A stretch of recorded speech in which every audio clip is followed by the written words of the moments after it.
James is having soup and hot dog buns. I ran out of bread, so that's what he's having. Yeah, so hot dog buns hardly qualify as bread, I guess. Yeah. Alleluia. Got top of the stack. Not that I'd recommend it. It was very disturbing. Ancient Female Rulers is next. James is talking about that. And then the other ones, we still haven't gotten to reviewing those. But they're pretty bad. So yeah. I'll get to Ancient. You sure? Yeah, that'll give me time to recover from the walk. Okay. Partially.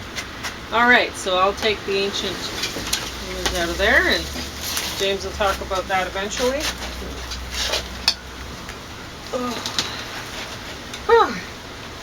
Hope you can hear us over the wind. It's pretty loud out here. Yeah, I thought you were running the fan out here. But I just woke up, so I'm kind of sleepy. It's hilarious. Hallelujah. It says a fever dream of sex, jealousy, and murder. The combination. Yep. Not a very anyway, combination. Maybe this is not a love story. This is like an anti-love story or something. It's really twisted. And it got top of the stack because, wow, is it ever realistic? Honestly, I could believe these characters, even though they're obviously very troubled people. And the one scene with the axe where it gets stuck in the arm bone, oh my god, that looked real. Not that I know what it looks like, but I believe that's what it would look like. So, top of the stack, even though I don't know if you want to watch this because it is that disturbing. It's about a very bad relationship. And sometimes people have unusual relationships, which brings me to Harold and Maude, which I didn't like the first time I watched it, and I still don't like it. It's from 1971.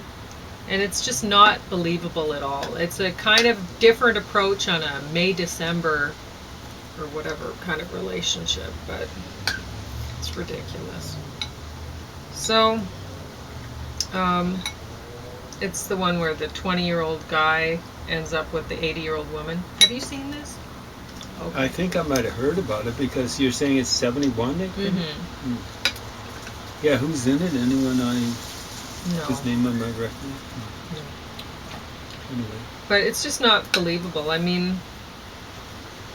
How old's the guy? 20? Yeah. Woman 80? Yeah. Okay, interesting. And, I mean, she's all lighthearted and really happy, and he's dark and obsessed with death. And it's like these people wouldn't get together anyway. Even if they were the same age, those two types, not compatible. You know. Anyway, it's a stupid movie. Prehistoric Road Trip. This is a PBS thing, and honestly, every time I saw them with their little picks destroying rocks, I wanted to vomit. I really have a hard time with archaeologists. Well, these aren't. Are they destroying rocks or are they destroying sites where people lived? No, they're chipping away at rocks and stuff, and so that they can find fish fossils and stuff inside. Okay, I guess you'd call them paleontologists or something like that. Archaeologists. Okay. Yeah. It's just I have trouble with archaeologists. Yeah, I've seen geologists just picking away at things. Well, it bothers me when people do it. I honestly, you can. Nowadays, nobody would say, oh yeah, the people who are so-called doing scientific explorations, robbing the tombs of Egypt back in, well, a long time ago. When was that? About 100 years ago. Yeah, or whatever. more. They were doing. It was not scientific, but there's still, unless it's a rescue thing, like someone's putting a road through. Yeah. I don't think they should do archaeology. No, exactly. If there's somebody who cares about the environment even less is going to do something horrible to the environment, and it's going to happen, and nobody can stop it, well then yeah, send in the people to try to rescue whatever info was there. But otherwise, it really bothered me, the older couple that she met, and they were chipping away at this rock, and the older woman was like, yeah, this isn't everywhere because bulldozers take this stuff apart elsewhere. And it's like, yeah, and you're a bulldozer. You're just like a slow motion, really wimpy bulldozer that does it a little at a time. But honestly, it made me sick. So, I wouldn't have liked this show when I was young, and I don't like it now. I think there's ways that they could get people interested in fossil country without showing them, look how we're chipping the rocks apart. Because honestly, I don't think it'll be that long. I don't think it'll even be 30 years when they'll have some sort of, like right now they have ground penetrating system, so that they can look, they know what's under the ground. They can actually see, oh yeah, that's where the people have dug tunnels under the fences or whatever. They know that, right? So 30 years from now, it might be that they can look into the various layers of earth and say, oh, there's where something that we can tell that chemical composition just from somehow from the radar or some other kind of technology. We can see that that's a different thing, and we see that that's this specific different kind of thing or whatever, right? So it might be not that long off that you don't need to chip apart those rocks at all, and you can see what's there. So what they're doing, chipping apart rocks, it's sick. And I don't even know how long the other stuff that they dig up the bones, they stick it away in a drawer somewhere, and nobody ever sees it again. Just look at what you have already. Why do you keep digging up more stuff? You know that it's going to stay well cared for where it is because it's been there for ages, and it has been well cared for. So why are you moving it? Go look at what you already dug up, or what thousands of other people dug up. There's all sorts of stuff in museums that have never been published. Yeah. So do some excavating in the museums. Boy, oh boy. So anyway, these guys are losers as far as I can see. And the Prehistoric Road Trip, they kept showing scenes of like video of the car moving down the highway, and it's I get you're trying to show us that it's a road trip. Nobody wants to see that. Nobody's going to tune in to watch your car just like what you do going when you down drive the out in highway. the country. Yeah, exactly. Right. Ridiculous. So this is the stupidest show. PBS, I expect better from you. Yuck. Sputnik. This was a Russian movie, and I thought the alien looked really cool, but I can't understand how it fit into his mouth and out of his mouth. It didn't make sense to me. And a lot of this movie didn't make sense to me. Nothing was answered. And I guess, you have an alien creature. Maybe it you'd have a lot of unanswered questions. I don't know. But honestly, this was not that good. Not good at all. The universality of it all. And this one James will probably want to talk about too. So maybe I shouldn't have left it. Maybe you'll want to talk about this one. This was the one where the film guy and anyway, what was he talking about? Immigration, and how people, when things go wrong, they tend to blame immigrants and stuff like that. Yeah, and whatever. So you remember this, right? Do you remember it? Okay. Where was he from? So there, you talk about it. Oh yeah, he was from Costa Rica. Yeah. No, you talk about are you finished? No, I'm done. You talk.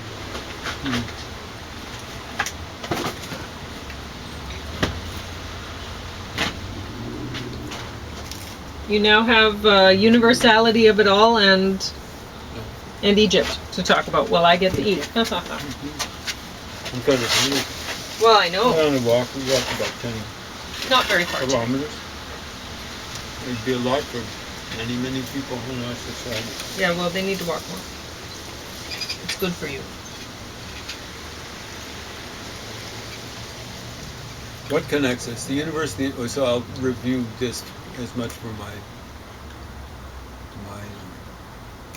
sake as for yours. The universality of it all, a feature-length documentary by Andres Broneman, explores this simple yet a complex question. Excuse me, just finished eating. With profound perspective and detail. Told through the lens of a filmmaker's longtime friendship with his college roommate Imad, a Yemeni refugee, Broneman examines the subject of human migration, how it relates to such varied topics as climate change, colonialism, neoliberalism, globalization, identity politics, fertility rates, wealth gaps, trade wars, terrorism, and the media. Taking views on a journey around the world, the film analyzes various cases of migration from, not enough, just a few select cases, of migration from economic and historical viewpoints, arriving at the realization of our shared interconnectedness amidst the major events of the 21st century. Director's statement, this film was the result of 2 years of passion.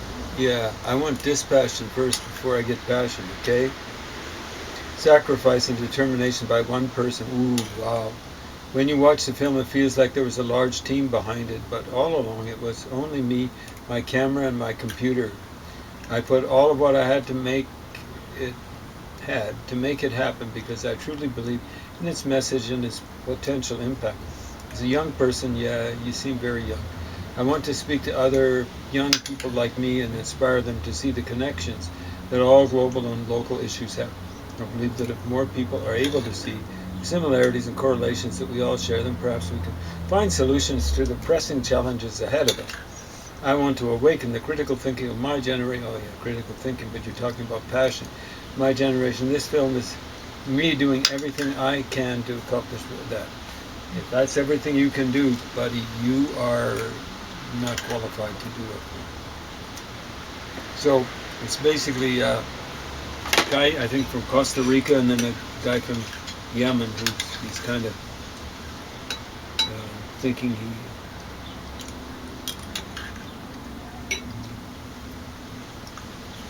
Sorry, I'm hungry, folks. Thinking they have something in common. Because they're migrants.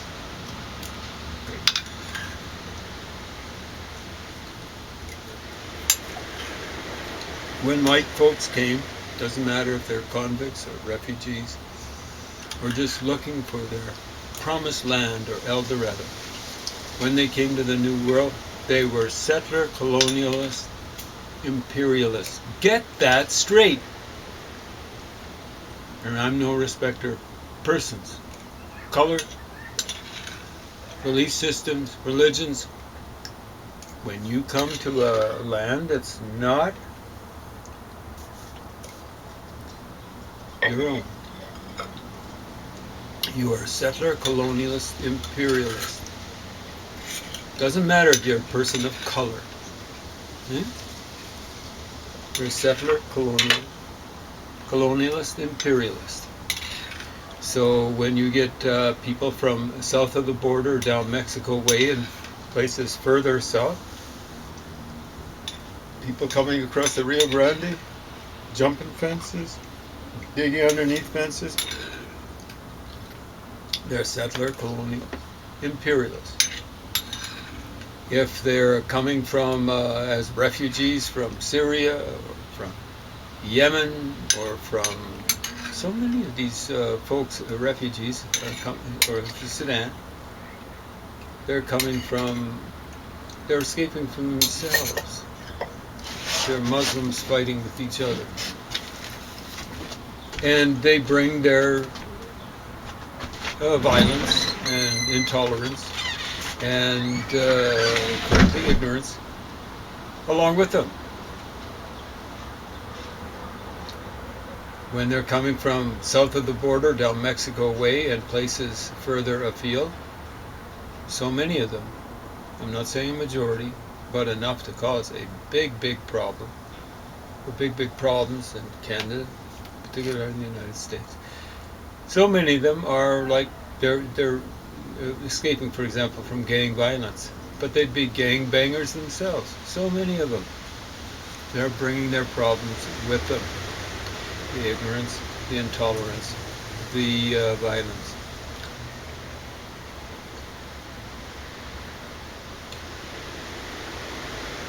So yeah.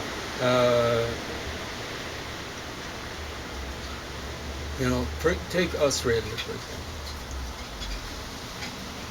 There'd be few places in the world that big that would have been so affected by climate change.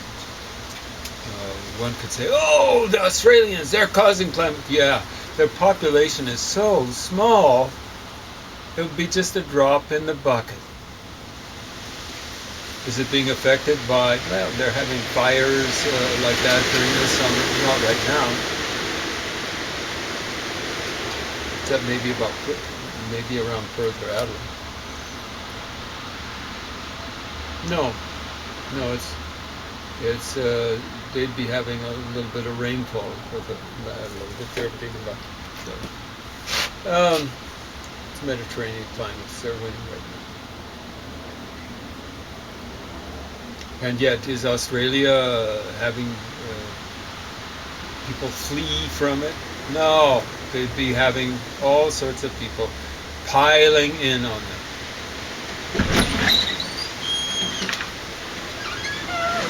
And of course, one people do say, "Oh, the Australians are settler colonialists, imperialists." They haven't got to the point of saying imperialists. But settler colonialists. Therefore, the more the merrier. Let's get settler colonialists, imperialists from Indonesia or whatever. Huh? That's the problem. The illogical fallacy of two wrongs making a right. Like you bring in more settler just so long as they're people of color, settler colonialists, imperialists, and that makes everything, if not right, better. No, it makes things worse. An example. Southern mainland of BC. Basically the lower Fraser Valley. There are all sorts of indigenous groups in there, scattered amongst the increasing urbanization in that area. When I visited that area, well, didn't visit, 68, 69, 70, 68 around Abbotsford, 69, 70 around Yarrow. That lower mainland was overpopulated. Over 50 years now since then. And it's got to be absolutely harum-scarum. How does that help out the indigenous people there? We're already like these little isolated pockets inside this heavy urbanization. Doesn't help them out. It's not a neutral thing. It's a negative to let in more people. I don't care where they're from. From the Ukraine, even. I don't care about the color. It had better be understood with the Ukrainians that the ones that are let in are going to go back.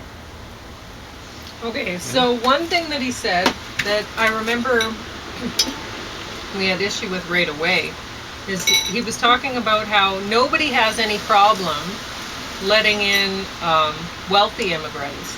It's the poor immigrants that they have problems with. Fascinating, because Jews, some of them were rich. Many of them would have been poor during the 30s, were wanting to go to any place in the world. Any place. And no place would have it. Yeah. Maybe some rich folks were let in selectively. The ones I've heard about were academics. People like Albert Einstein and stuff like that.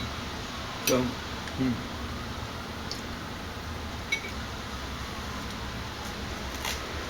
Yeah.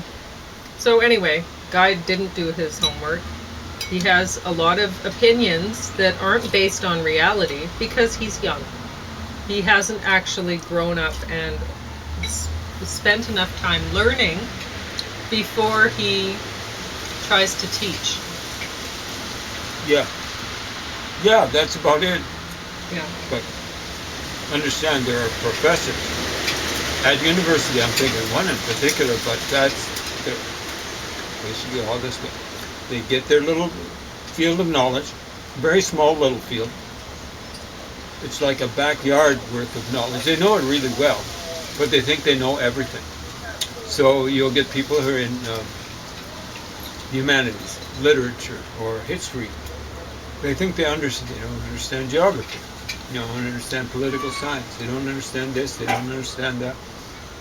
But they think they do. They think they know everything. Mm-hmm. So they have all sorts of things to say about immigration and stuff like that. Oh, like there are a couple of an academic, another guy who's taking a slow boat to China to get his BA at the University of Lethbridge. They were walking around in a demonstration, refugee on the back. One guy's Dutch, one guy's English. One guy was on the ranch north of here. Refugee. I don't think his ancestors, I don't think he was a refugee, and I don't think his ancestors were refugees. The other guy was Dutch. I haven't heard about the Dutch having to desert their area. Refugee, no. So, and then they, of course, they were saying, well, people got to come over for opportunity. Hey, the opportunity knocks at home. South Korea is heavily overpopulated. So is Japan. Heavily overpopulated. Very mountainous areas.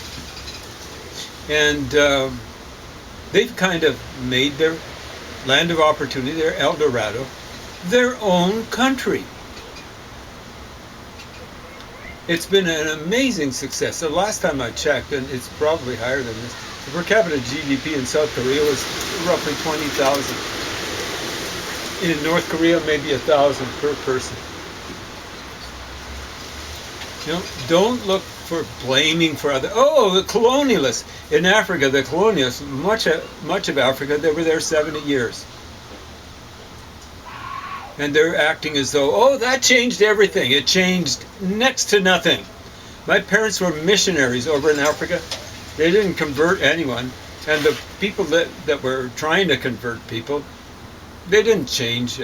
People still believed in so-called superstitions. I mean, Christianity is a superstition too, but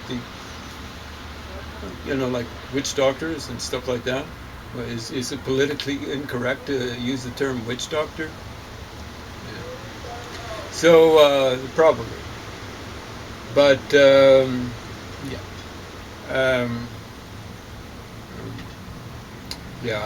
I'm getting tired of this identity politics. Somehow or another, this dude got, what is this, some sort of awards that here for this sort of stuff? I think he funded it on his own, which just amazed me.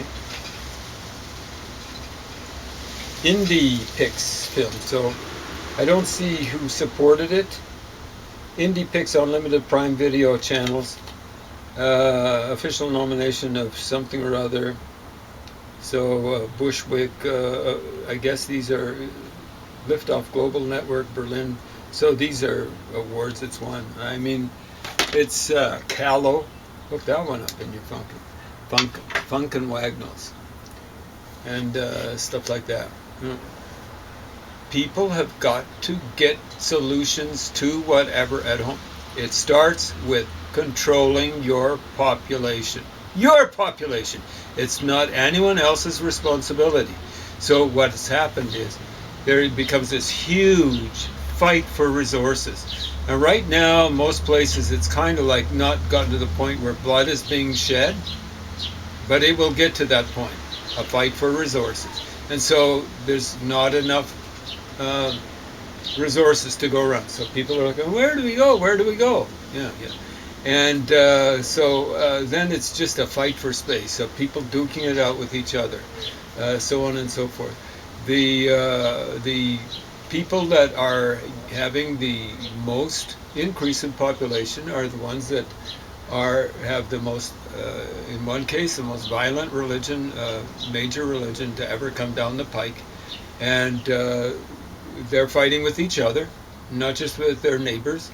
And then they've got to go someplace. Ooh. So, okay. Stuff like that. I don't know how I saved that bird. There are the other major place in the world that's having a real problem with although they don't seem to recognize it's a problem. Some of their representatives believe in eating pygmies, the efficacy of eating pygmies. That's made up. In Heart of Darkness, I think cannibalism is mentioned. Oh, that's racist. Oh, you see. Oh no, the pygmies aren't getting eaten by Bantus or African people. Now, the source I've got is not on the internet, but the source claims that the pygmies have gone to the United Nations and appealed to make it eating pygmy a crime against humanity. And the way the source puts it is suggesting the United Nations has kind of taken its time, making it a crime against humanity. That's why I call the UN the United Nazis, not the United Nations. Now, maybe that's all made up. Maybe the pygmies are just going around saying, wow, what can we do to get sympathy? We'll just make up the idea that Bantu people have moved in on their territory. Same sort of thing with the Khoisan and South Africa. That the Bantu are not native to that area. Can you get that through your thick brains? The ANC has taken over their settler colonialists in areas that were native to Khoisan and Hottentot people. You got that through your thick brains? Do a little bit of reading. How much time? 2 minutes. 2 minutes. Okay, so the universality of it all. There's a woman called Karen Armstrong. Oh, with the nifty, shifty, hefty lefties, she's just some sort of almost like prophet on earth. Because she's come up with this idea that all religions are the same. She hasn't really come up with it. It's just floating around there. And she's including Islam there. That's fascinating. Because basically what she's saying is what's part and parcel of the Baha'i faith. Hey, someone should accuse her of plagiarism. But there's people who are going to accuse her of much, much more. Because when she says that stuff about Islam, like it's all other religions, the Baha'is are blasphemers according to the Muslims. And someone had better shut her up before someone decides to shut her up by... Because that is the Sharia penalty for blasphemy. You're listening, Karen Armstrong? You are a blasphemer. You're going around saying Islam is all about peace, love, and flowers. And they don't like hearing that. Baha'i people you know where the center of Baha'i religion is right now? If I'm not mistaken, it's Haifa, in Israel. Oh, really? And I think they originated in Iran. I wonder why. They might have had... I would have thought the center of it would have been like California, actually. No. Well, I've gone to a couple of Baha'i services, actually, here in town. It was a long time ago. It was in the 80s. I think it's a wonderful, enlightened religion by comparison especially with where it came from. But they're not, I think, very safe. Not just health-wise, life-wise.